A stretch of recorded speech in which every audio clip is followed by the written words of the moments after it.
Good morning and a warm welcome. I am Pradosh Sharma and you are watching News Flash. The safety of Indian missions abroad amid the Middle East crisis is a major concern, particularly in Lebanon and Iran. Indian nationals in Iran are advised to avoid non-essential travel and stay vigilant. A UP fast-track court sentenced a 25-year-old Muslim youth to life imprisonment for illegal conversion under the Love Jihad charge. The court said Love Jihad aimed to establish dominance over India. The center urged Indians to avoid travel to Iran amid escalating tensions following Iran's missile attacks on Israel. Indians in Iran are advised to remain vigilant and stay in touch with the embassy. India called for restraint in the escalating Israel-Iran conflict, warning against a broader regional war. The Ministry of External Affairs emphasized protecting civilians and urged dialogue over the violence. Manipur police are hopeful that negotiations led by the state DGP will soon secure the release of two Meitei youth abducted in the Kuki-dominated areas. Officials expect positive news within 24 hours. Karnataka CM Siddaramaia's wife returning land sites didn't stop the ED's investigations into the alleged corruption. The decision is seen as an admission of guilt and the probe will proceed. PM Modi celebrated 10 years of the Swachh Bharat mission, commending citizens, religious leaders and organizations for turning cleanliness into a national movement. He stressed continuous efforts for a clean India. Protests and prayers for Hezbollah's Hassan Nasrallah have taken place in India, but Delhi police said these protests are legal since Hezbollah is not banned organization in India.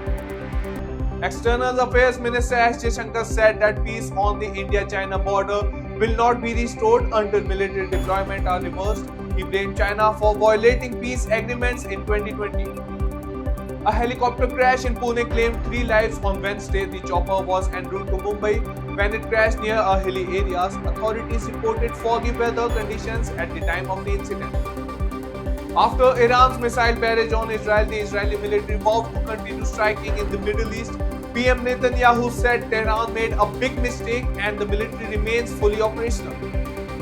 India's External Affairs Minister S. Jaishankar called Hamas' October 7 attack on Israel a terrorist act and stressed the importance of humanitarian law in any response while expressing concern over the conflict.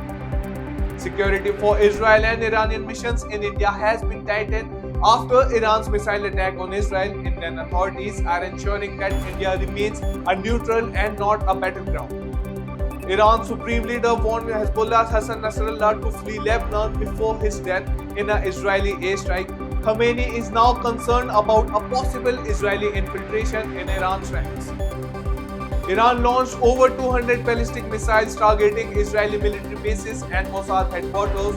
The attack caused mass evacuations in Israel and images of destruction near Mossad headquarters circulated widely. Lebanon's army reported that Israeli soldiers briefly entered southern Lebanon following clashes between Israeli troops and Hezbollah militants. Israeli forces withdrew shortly after the incursion. That's all for the headlines of the day. For more updates, download the app and keep watching Rhythm.